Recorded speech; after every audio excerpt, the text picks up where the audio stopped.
I learned at 18 that I was conceived when my birth mother was abducted by a serial rapist. I didn't know the details. All I knew was that he was Caucasian and of large build. And I thought, that sounds like a police description. And my caseworker confirmed with me that she had been raped.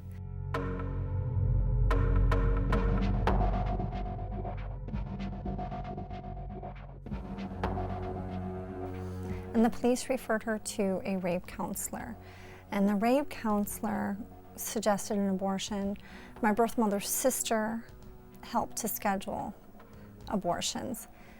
She made it clear to me when we met that if abortion had been legal, she would have aborted me.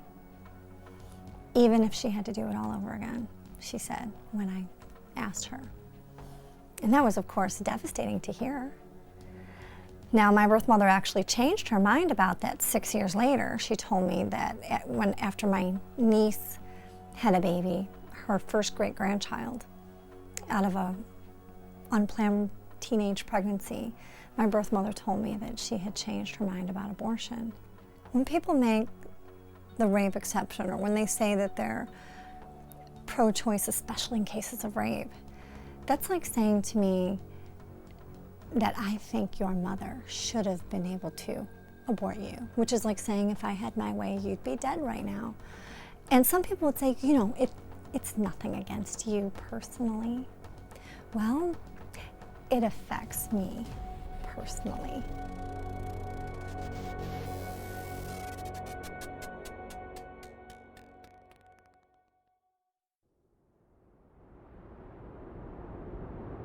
When I was 17 years old, I was a senior in high school, I attended a Halloween party at the University of Kentucky in Lexington. There was a man that had come back with us and had agreed to get a ride from wherever we were going as to not inconvenience us. So when we got back there, everyone kind of went to bed behind closed doors, and that night the same man drugged and he raped me. A few weeks later, I found out I was pregnant, and I wanted it over.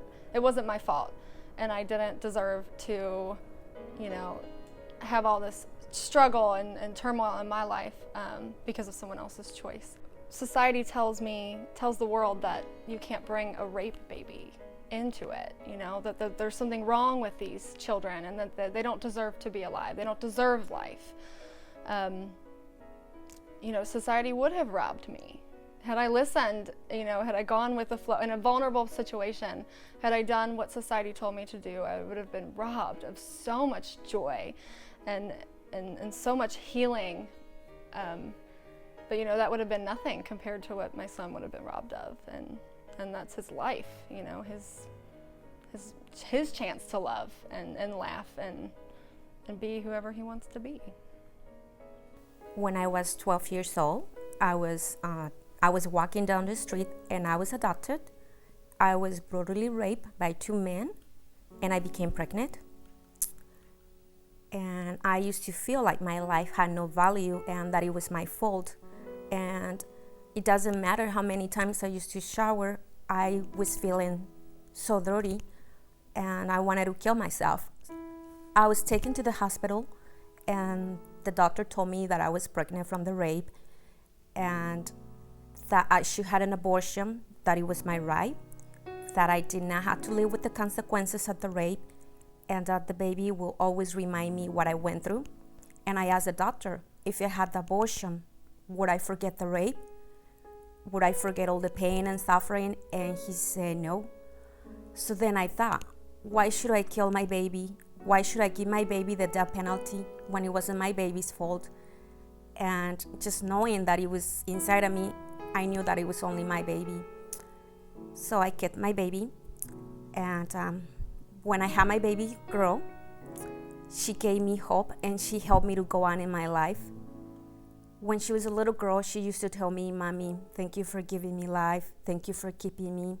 And that's when I realized that she was the one who gave me my life back. Janae now is a 22-year-old woman. She's a beautiful woman, very caring, and she helped me to move on and she helped me to heal. And I never saw my rapist through my daughter because she showed me that it was a different person that had nothing to do with that night. I think abortion in cases of rape is like a double rape to yourself, because on the first rape you had no control over that. But if you had the abortion, you had the control to choose life over killing somebody. So my daughter has been helping me to become a better person. I cannot imagine being with my daughter. She's part of me, and we grew up together, and with all the pain and suffering, if I had to go through that again, I will, just to love my daughter, because she saved me. And even that it was very hard and it wasn't easy, I would definitely go through that again. At the age of 17, after having lived most of my life in an abusive situation with extended family, I conceived through incestuous rape. I was very confused, and I was very pressured by family members and by friends around me to abort my child. I had been raised in the church. I was a born-again Christian, and I understood that this was a life, and I understood at 17 years old that I wasn't going to take that life. I had an aunt and uncle that were very instrumental in helping me make decisions about keeping my child or adopting my child out, but very supportive in not aborting. I also had a minister that helped me to find a place to go and live. I went to a Salvation Army maternity home and lived there for the duration of my pregnancy, and the Salvation Army did see to my clothing, my food, my medical care. My child was conceived in rape. That doesn't make her less than human. My child has been a huge blessing in my life. She's been the light of my life, and she's been the reason that I've become the human being that I am. Had I had an abortion, I would have remained in the situation that I was in. And my pregnancy and my daughter gave me purpose. It gave me something to strive for, and it gave me hope for a better life. The idea that a woman who is raped has a right to kill a child is completely negative. It doesn't help the woman, and it doesn't help the baby. A woman is stronger than that. A woman does not need to be told she should kill a child in order to feel better about what happened. It's not going to make the rape go away. It just means that now I've been raped, and now I'm the mother of a dead baby also. It just heaps insult upon injury. Women are stronger than this. Women don't need to abort their children in order to get past a rape. Their children will help them get past a rape. Producing life and producing something very positive from a negative experience is very empowering for a woman to do. When people use rape as an excuse for abortion to be legal, it makes my skin literally crawl, because I know that it's not an excuse, because I lived it firsthand. The abortion did not make my rape any better. In fact, it made it 100 times worse, because not only was I dealing with killing my child, it was constant nightmares about the rape over and over and over again. The two mashed together. I could never get over the rape fully because I was also having to deal with the abortion.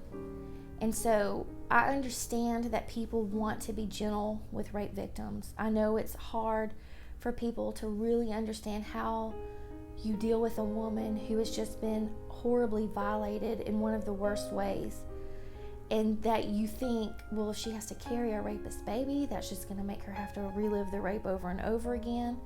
So abortion's really the only answer so she can move on. But what they don't realize is you're just adding 1,000-pound weight on top of the rape. You're not making it better, you're making it worse.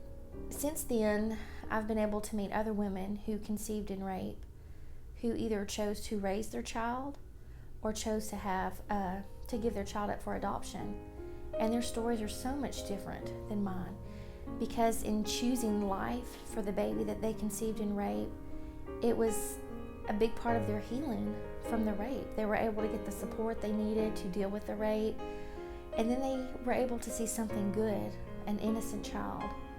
And they were, I know a young girl right now who's 17 who was raped when she was 14, and she chose life, and she has this beautiful 2-year-old boy, And I look at her and I think back to where I was, and it's amazing the difference, because she's not carrying any of that shame or guilt of killing her child. But there is hope. I have 3 sons now who have or would have had an older brother, and at some point I'm going to have to tell them about their brother. Because I can speak out now, because the Lord has healed me and I can talk about him, his death wasn't in vain. That I bring him honor when I talk about him, and I bring him honor when I fight for other children to not be aborted, and that when I help other women who've had abortions go through their healing process, it honors my child.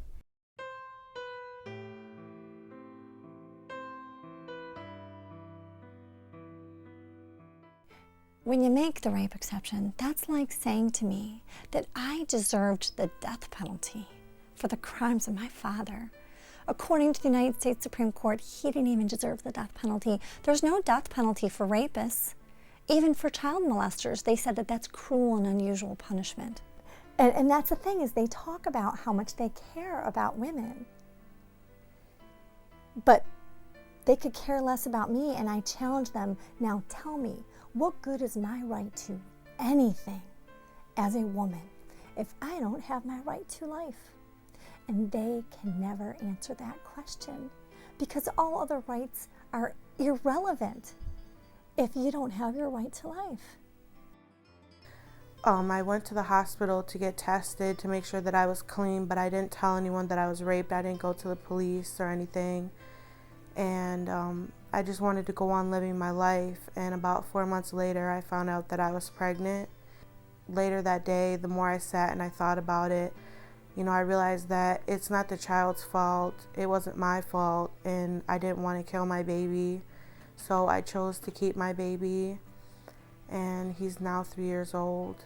To be completely honest, there's days that I don't even remember how he was created. I don't think about it. There's weeks, months that go by that I don't think about it, and it doesn't bother me. I look at my son like he's my son, and I love him, and I wouldn't change him for the world. I don't believe that abortion is right in any case, because I went through rape and I went through my pregnancy and I got through it. And I believe that if I would have had an abortion, I would be more scarred and more hurt now than I would have choosing life. My son is a blessing. My son is an awesome child. I couldn't ask for a better son. And it wasn't his fault how he was created, and it wasn't my fault how he was created. So why does the child have to be punished with death because of someone else's poor decision? I was born 2.5 years before Roe v. Wade, the landmark decision that made abortion legal. And when I was adopted into a loving and wonderful home, and raised always knowing that I was adopted. It was always just told to me from the time I was little, and so I have always appreciated the gift that my mother gave me of life, and the family that God blessed me with. And when I was about 18, I decided to search. I wanted to find my biological mother.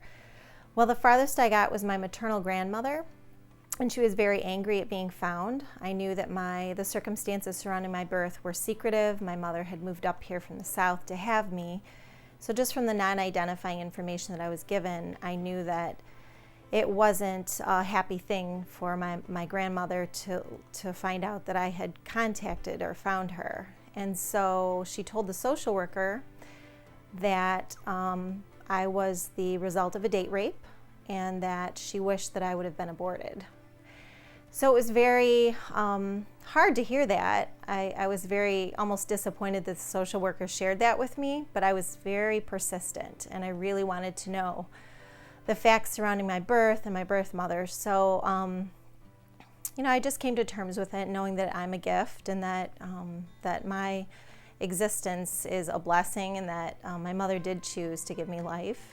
Although I've never had closure meeting my mother or my maternal grandmother, I have been able to come to terms with learning about the circumstances surrounding my conception through prayer and my faith. And I do believe that it was no coincidence that God led me to my friend Ashley, who I have just been really blessed to know and to care for. And through helping her in her journey with Jaden, I really do believe that it has been a healing process for me to be able to have the relationship and have that connection with someone who, as my mother did, went through just a terrible situation, but that resulted in life. And so I'm very thankful that I've had that opportunity.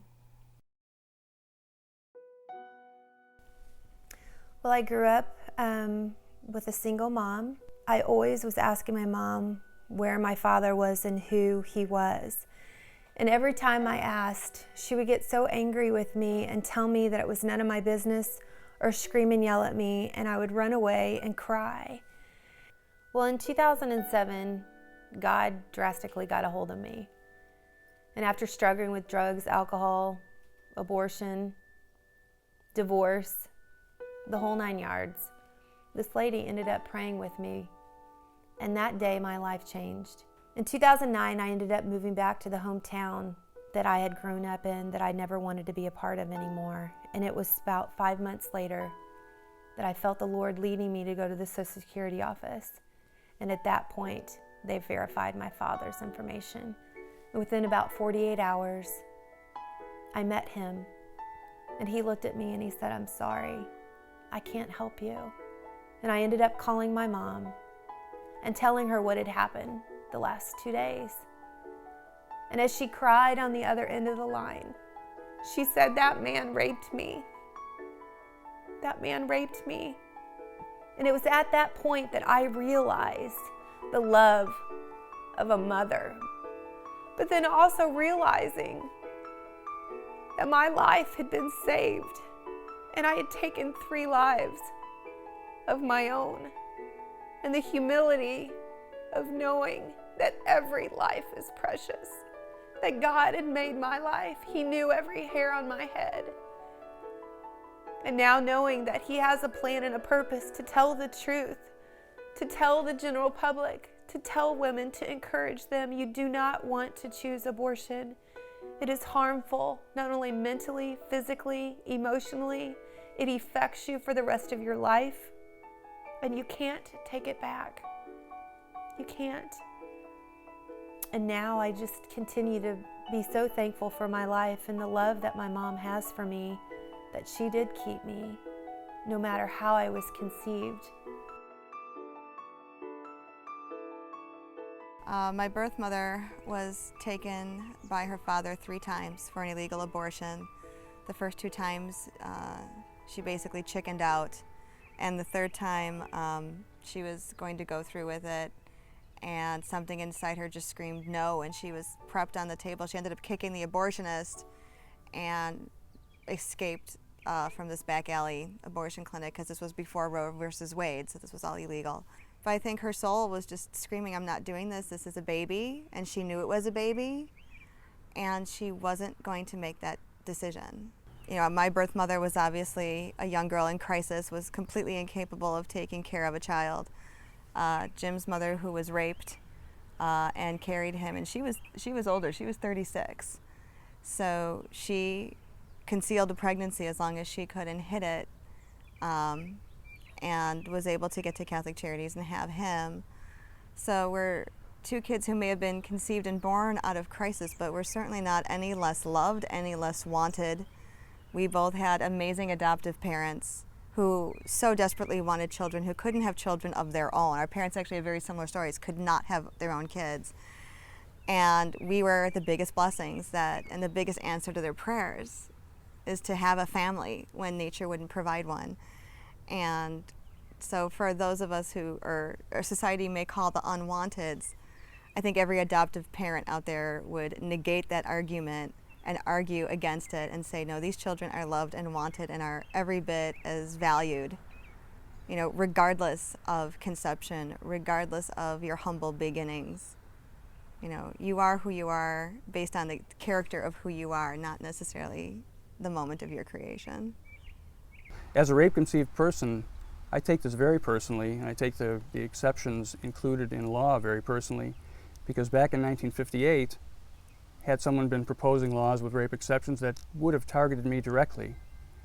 So we as rape-conceived individuals are here to speak for the people who are targeted today, and to be consistent with true pro-life philosophy, we're here to speak for the people who can't speak for themselves, for those preborn, those rape-conceived babies about to be born who need protection, as everyone else does, as the other 99% have.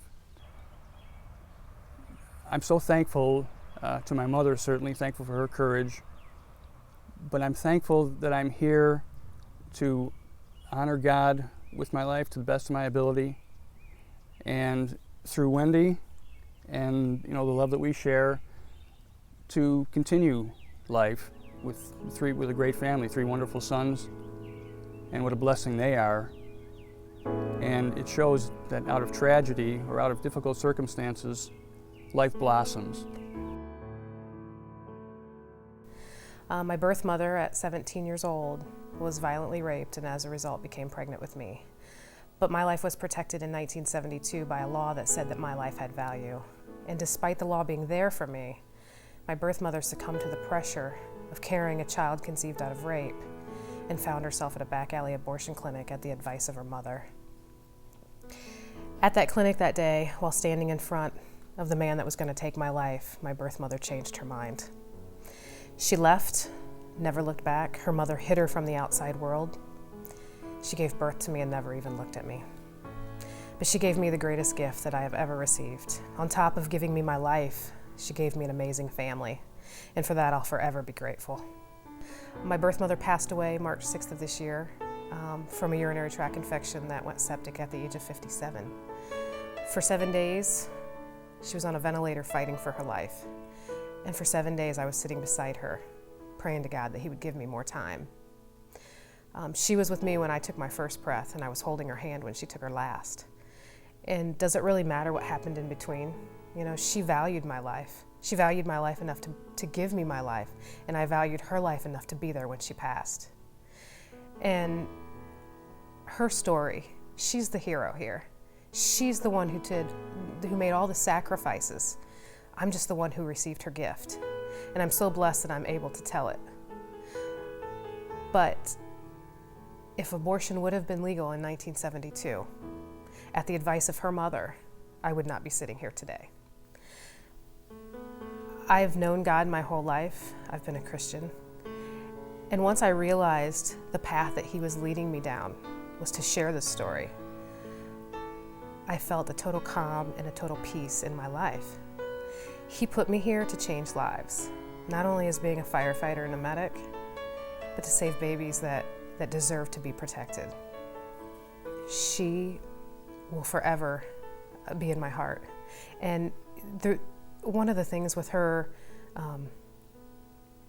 going to an abortion facility because of the peer pressure of carrying a child conceived out of rape, that's what we do to these girls today. We tell them that their child is not going to amount to anything, that a child conceived out of rape is a person that's going to have a black cloud over them their whole life. I don't have a black cloud over me. I love my life. I've been married for 15 years to the love of my life, my parents. I couldn't imagine life without them. And because of her gift, I'm blessed.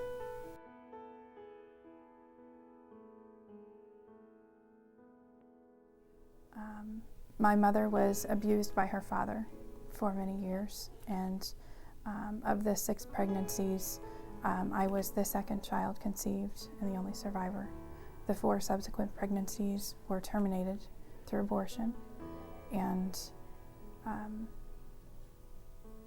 covered up his actions. That was the goal for that. It's unclear. I'm unsure why I was not terminated. I don't have an answer for that. All I know is that I'm very thankful that I was not. My family is thankful that I'm not.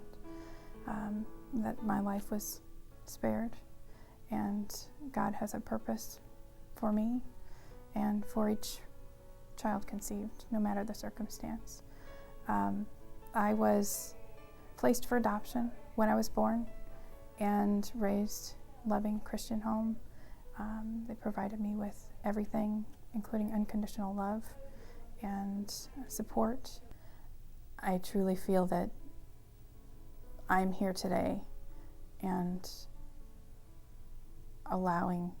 He has allowed me to live out my life, and it is through His divine purpose that I am here.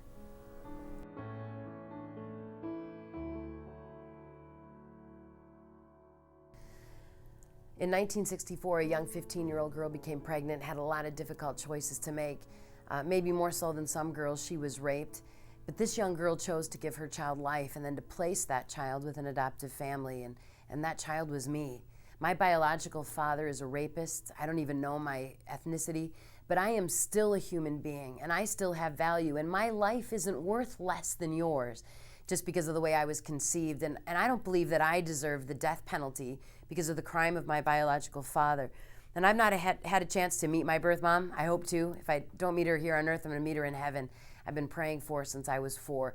And when we meet, I'm going to wrap my arms around her and I'm going to tell her I love her because she loved me enough to give me my life, and then loved me enough to give me the next most special gift I was ever given, and that's my family. I'm the oldest of 8 kids, 7 of us adopted, every color of the rainbow in my family. We are the United Nations all by ourselves. And I know that my amazing family was a gift from a very scared 15-year-old girl, and I will forever be grateful to her for that. One of the things that I've learned for young women is that abortion in the initial stages of finding out you're pregnant, when you're scared to death and you don't know what you're going to do, seems like the easy way out. And the industry of abortion preys on them because it's like, look, we can just make this go away. But the reality is the abortion never makes it go away. And the girls and the women that I've worked with over the years who took the easy way out and went to the abortion clinic end up with years of regret and years of pain. And it doesn't fix the rape. Killing their child did not undo the rape. They're still a victim of rape, they're still a victim of assault, and now they're dealing with the victimization of their child. And unpacking that in the counseling offices is extremely difficult. The girls who chose to carry their children to term, whether they made a decision for placement or whether they made a decision to parent that child, go through a lot of months of difficulty, and there's a lot of counseling, and they need love, and they need support, and they need people to be there for them. But the long-term recovery is unbelievable. I have never met one girl who was raped, became pregnant, carried the child to term, and within months or years later looked at me and said, Pam, I wish I would have killed my child. I wish I would have had an abortion. Not once. But I can tell you countless, in fact, literally days ago, in tears, almost 53-year-old woman came up and told me that she had had an abortion as a result of rape, and at 53 years after that incident, is still carrying the pain from that abortion, still carries the pain and the scars. Not just the rape, the abortion is what hurt her. And it just blows my mind that anyone can believe that somehow abortion is going to fix the rape. It does not. It kills the child, it harms the mother. The only person in theory that you've helped with a decision to abort a child conceived in rape is the rapist. And I'm not sure that's who we're expecting to have compassion for. It makes absolutely no sense. You know, we've been fighting this pro-life battle for many, many years now, and the media is not our friend. The media has never been our friend, will never be our friend. We've known it for all of these years. And sometimes even when politicians come out and they say something that's correct, like God has a plan for children, even those children conceived in rape, which is completely true. God had a plan for my life. My conception wasn't, what my biological father did was wrong.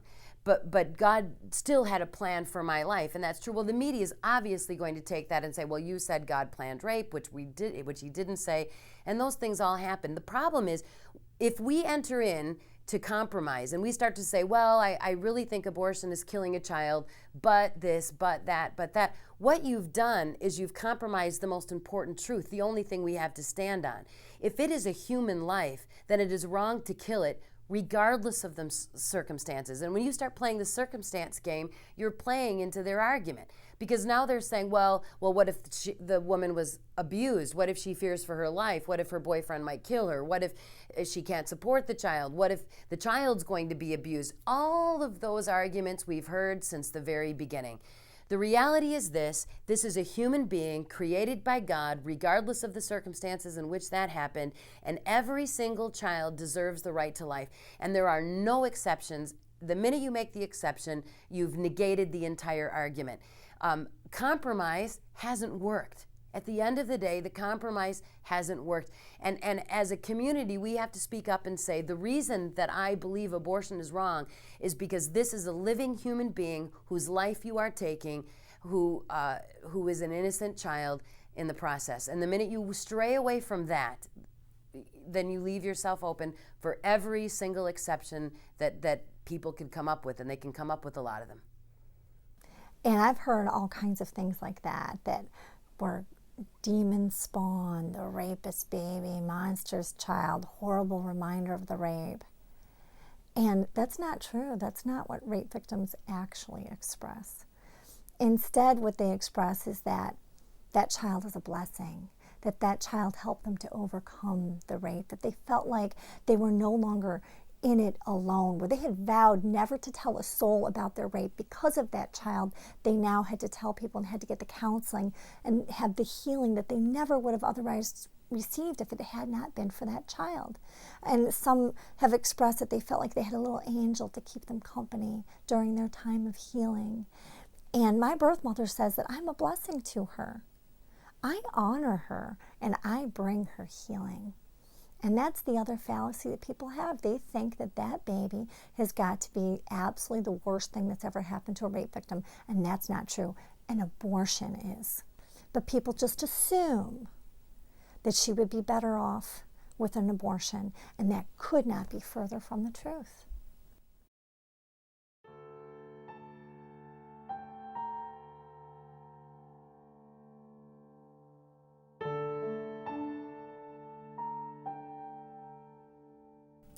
I'm a family physician and pediatrician. I've been practicing medicine for about 12 years. I tell my patients do not get an amniocentesis. An amniocentesis was what the obstetrician orders. About mid-trimester, they'll put a needle in the uterus to draw some fluid and send it for testing and look for genetic abnormalities. Because the whole reason they do an amniocentesis, the whole reason, is so they can offer an option for an abortion if there's evidence of some kind of abnormality. Many times, it's a false positive. Turns out the baby's normal, and they're giving a mom an option to get an abortion, putting fear in her heart that's not there. There's no reason to do an amniocentesis. And when you meet one blind baby who's been blinded because the needle went into the baby's eye, it'll make you think whether this is even good health care at all. But unfortunately, there's been a wrongful life suit. We hear of wrongful death suits. But there's been a wrongful life suit where a baby was born and the pro-life doctor did not recommend an amniocentesis, and the baby was born mentally handicapped, and the parents sued the physician because they weren't offered an opportunity to abort, and they won that lawsuit. And so fear of litigation is driving the need to recommend an amniocentesis so that you can offer an abortion if there's any evidence of an abnormality, and it's become one of the most corrupt aspects of obstetrics right now. I was told many times that my children, when they were in the womb, were not going to be perfect. 3 times I was told that they would have Down syndrome. Each time I was afraid. But each time it turned out that child was perfectly normal. And so even though I feared that, I still received a huge blessing with each child. Then when I had Colleen, I was not warned. The doctor did not know she was Down syndrome, even with the ultrasounds that we took and the blood tests. But when she was born, we found that she was Down syndrome. Sure enough, Colleen has been a huge blessing to us. Right after Colleen was born, and before much had happened, the midwife asked me, well, so what do you think? I said, she's still our child. She's still one of us. Nothing will be different about that. She laughed. She said, yeah, I know you. The kids, usually Down syndrome kids might be about 10 IQ points less than others, but that means hers will be about 130. We laughed. But we've seen that she is a major part of our family, and that she fits in and uses the intelligence that God gave her. It's not like she's, dumb or inferior in some way. Well, this is Colleen, and she's our favorite little 7-year-old in the whole wide world.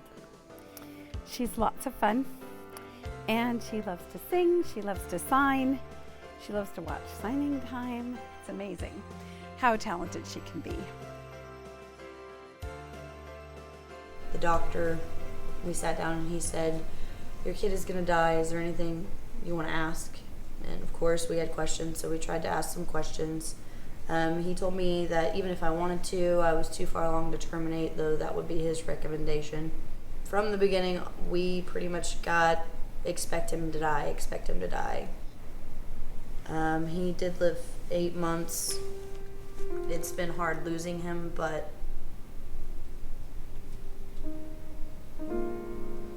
he taught me a lot. It's pretty amazing.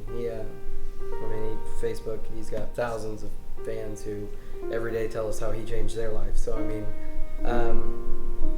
don't know, it's just the whole ideal of him. His picture, incites hope.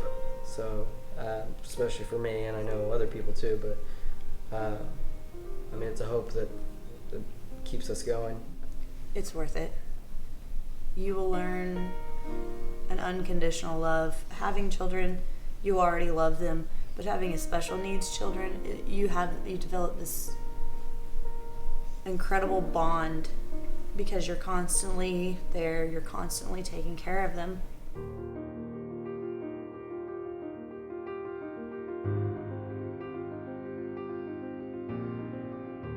I believe that each life is ordained by God and originates with God, and that who are we to take that life? It wasn't up to us. We were given an opportunity to end his life. Really early on in the hospital, an intensivist asked us, did we want to go into a special room and say goodbye to Joseph?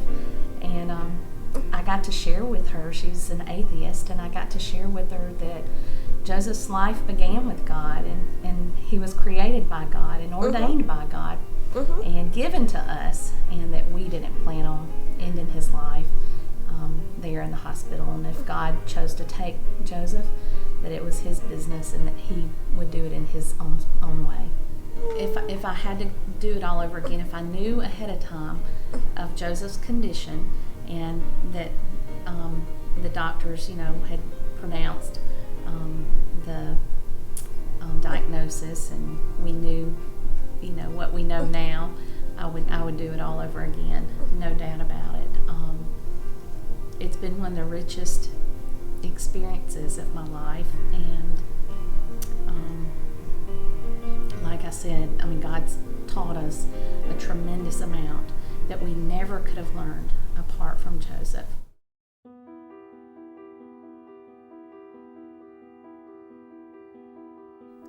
My life started when my birth mother came out of a bar and she was raped. She had 2 daughters previously, and a third one didn't fit into her picture.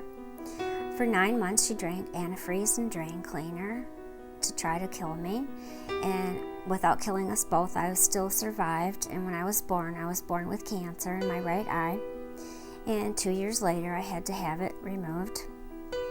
And so when I was 3 days old, she dropped me off at her brother's house, and she said, here it is.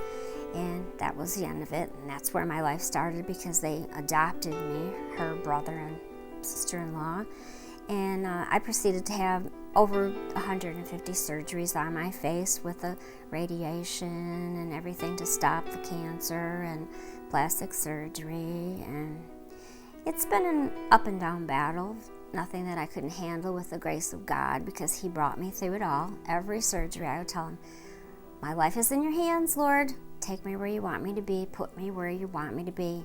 And I always had a guardian angel sitting right next to me all the time, guarding me, taking me through every surgery, and I'd come out when the odds were simply to nothing, and I still would survive. Then I had a brain tumor with 2 days to live, and God took me through that. So obviously He wants me here because I do love Him, and He loves me. And my birth mother, I have forgiven my birth mother. That was her decision. That's the decision she made. What was wrong or right is not for my calling. I just do believe in God, and He kept me here for a purpose, and it is to talk about God and talk about the faith and the miracles that He performs here on earth, not just with me, but with all the other miracles that He does. And I am a walking miracle, and that's what they call me.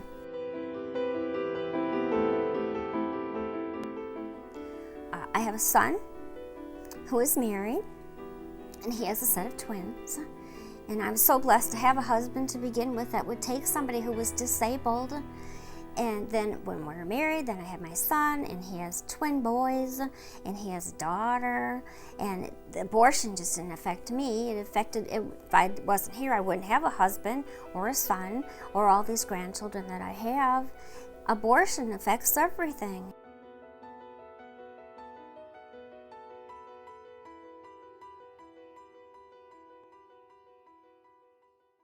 Our second adopted child, Cassie, was born with special needs. And when I did research regarding her particular genetic disorder, it was called velocardiofacial syndrome, otherwise known as DeGeorge syndrome.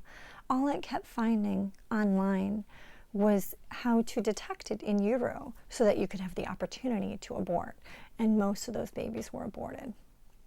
Just like with Down syndrome babies, 90% are aborted today. That's been the cure, is to just simply kill them. And I think it's just so awful and tragic that anyone would have looked at my daughter Cassie and said that she wasn't as good, that it wasn't worth going through that. I held her, her birth mother held her, and then she died in my husband's arms. And it was absolutely the most difficult thing we'd ever been through in our lives. But it was an honor to take care of her. And we have peace of mind that we valued her life and that we were not the cause of her death. It would have been far more difficult to overcome it all if we had caused her death. And that's what I see from friends who have miscarried late. I have friends who went to the funeral of a baby where the baby's umbilical cord was triple wrapped around the baby's neck. And just like when I went through a couple of miscarriages, I lost a couple of babies in utero, they all say the same thing. They would have given anything to have had even a moment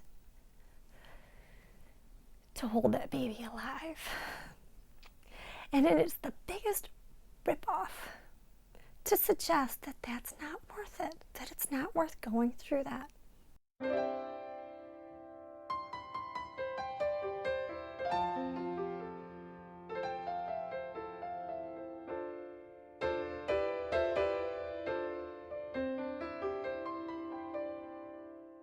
Around about 1985, 1986, I discovered I was pregnant and was excited about it to a degree. I had a baby in August of 1984, so that baby was still little, and I really wasn't planning on having another one that soon, but you can't plan all these things, so we were excited. We were walking along. It was a spring, April morning, and I said, if this baby's born this month, I'm just going to name her April. April Joy. It was a real shock to find out that I, in fact, had an anencephalic baby. When you deliver, and I delivered a stillborn at 7 months, there's no guilt. Your body's able to go through all the mechanisms that it has to, hormonally and physically and everything, to recover. When you go ahead and abort, that whole process is disrupted, and so you end up with a lot more prevalence of breast cancer, specifically for having had an abortion. The vast majority of medical studies on this subject of the abortion breast cancer link, I think 29 studies now, 27 of them with greater than 95% confidence interval level, which is the gold standard for our confidence that this is a good, valid study and to be applied to practice, have shown that there's a link between abortion and breast cancer. Not so with a natural miscarriage, because even though those breast cells are in a replicating state, when there's a natural miscarriage, there's a gradual decrease in the hormones, and the breast cells are put back to a natural suspended state. But within there's an abrupt cessation of those hormones by way of a violent abortion. Many of those breast cells, it's been theorized, will remain in a hyperactive state, and that may be responsible for the explosion in breast cancer we've seen. Just epidemiologically, it makes perfect sense. Pathophysiology is there. It makes sense how that could happen, and that's what the evidence shows when you do look at large-scale studies done by the World Health Organization and other large groups, is that there is a solid link between abortion and breast cancer. And so it is not in the baby's best interest to get an abortion if the mom's sick, and neither is it in the mother's best interest.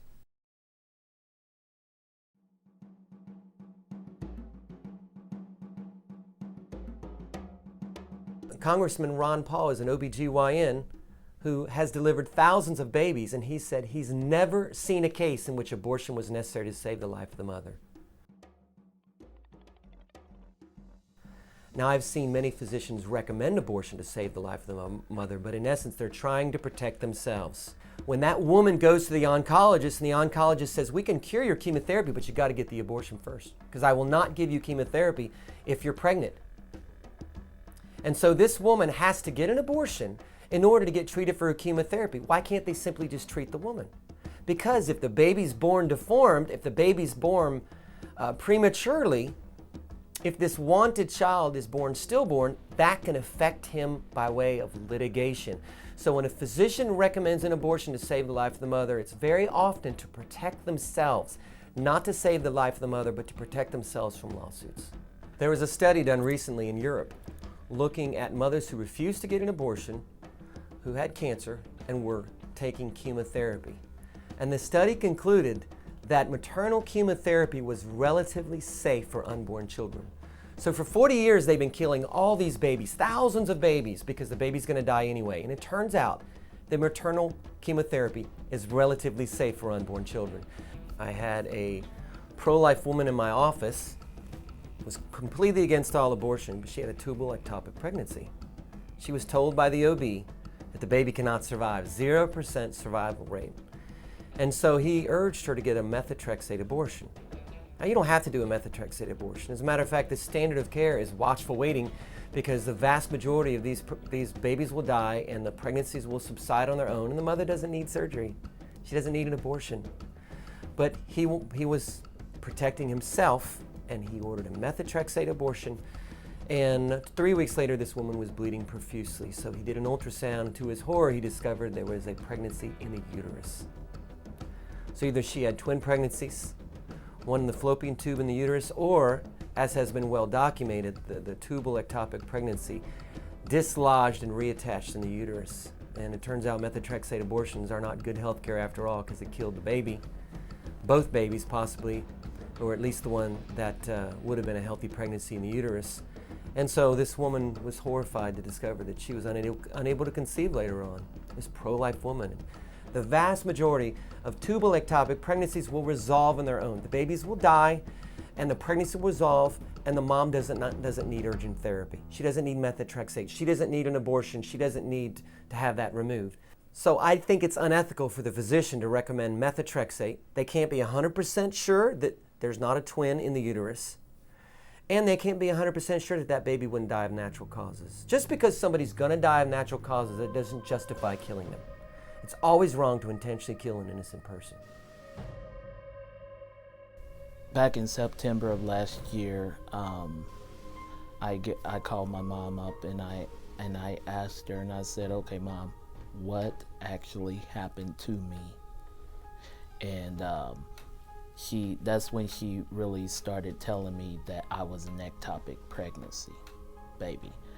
They had recommended for me abortion.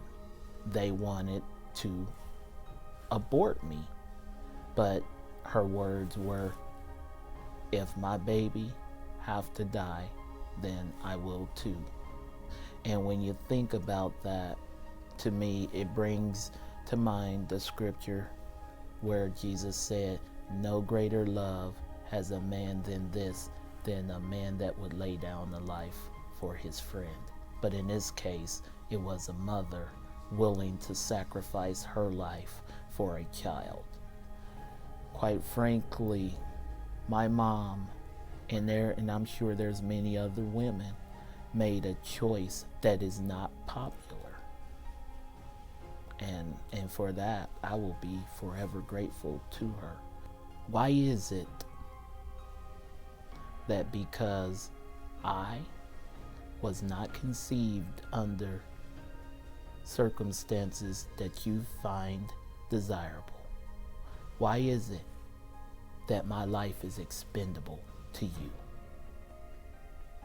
And if you can answer that question for me, which you can't, I'll tell you that now, because there's no life, and especially the unborn, that's expendable. Abortion has nothing to do with health care. You can have the life of a mother saved by inducing labor, prematurely delivering a baby. You can provide health care to the mother and the child. I know a pro-life perinatologist who all he does day in, day out is deliver premature babies. And sometimes they live and sometimes they die, but he treats both. You try to save both. That's not what abortion is. Abortion is not health care. It's just the mentality of death.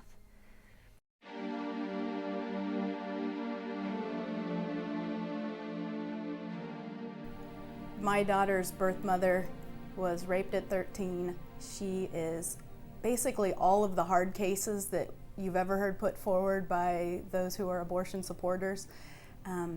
She was very young, 13 years old. She was a victim of rape. They told her something was wrong with her baby. Her baby was biracial, and nobody would want a biracial rapist baby. She was actually taken in for the abortion, and they had started the procedure. They found that she was 20 weeks pregnant, so this would be a second trimester abortion, and she was on the table in the stirrups, and they had started the procedure on her after they had first told her that at 20 weeks the baby's not even formed yet. So they had to stop the abortion procedure because she was in so much pain because they were doing the abortion under local anesthesia instead of general anesthesia, and they were manually dilating her. So they stopped the procedure and rescheduled it so that they could allow the family to get more funding to cover general anesthesia.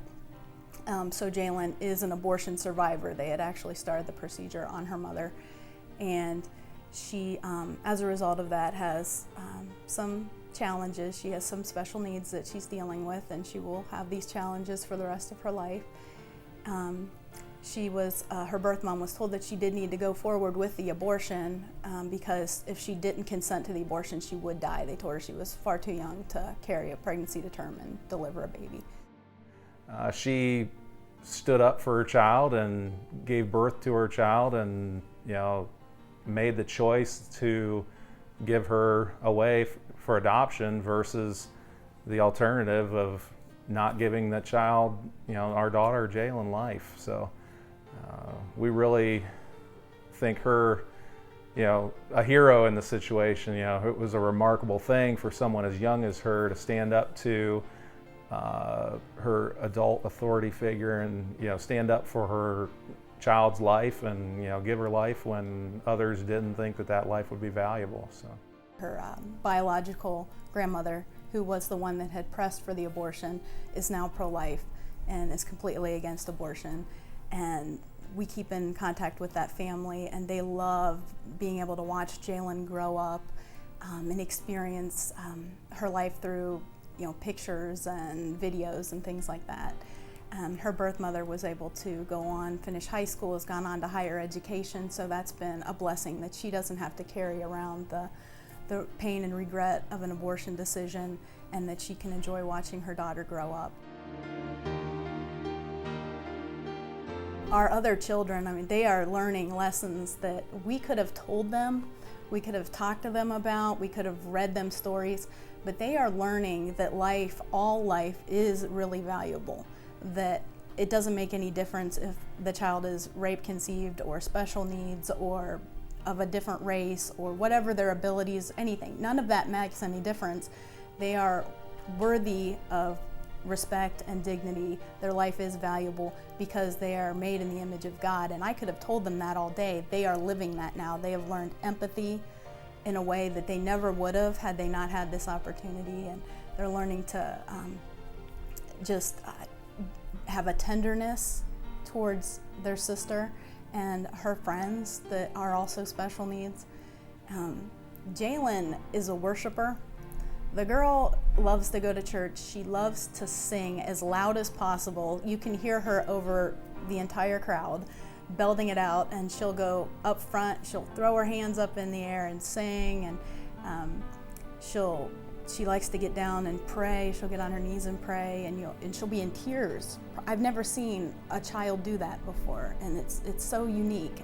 It's amazing to be able to witness something like that.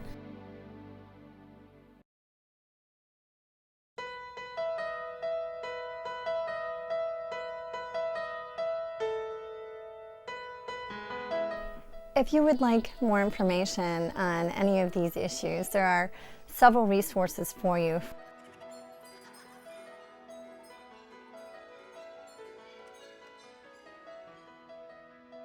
And so I hope that you'll avail yourselves of those wonderful resources.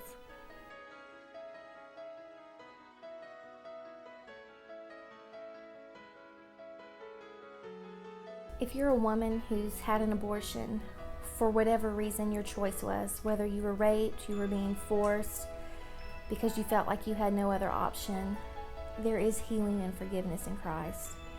Every bit of guilt, shame, fear, and worthlessness you feel can completely be healed in His name. My greatest suggestion is find a local CPC, a local pregnancy center, or maybe talk to your pastor about doing a post-abortive Bible study. Because digging in to your past, having to face it for what it is and not hiding, is where the Lord is really going to help you uncover everything that you feel, where He's really going to dig deep into you and show you that you can be healed, that He forgives you. He doesn't look upon you with any disgust. He's not casting any stones. He died for you. He died for this sin. And He longs to have that relationship with you where He can heal you.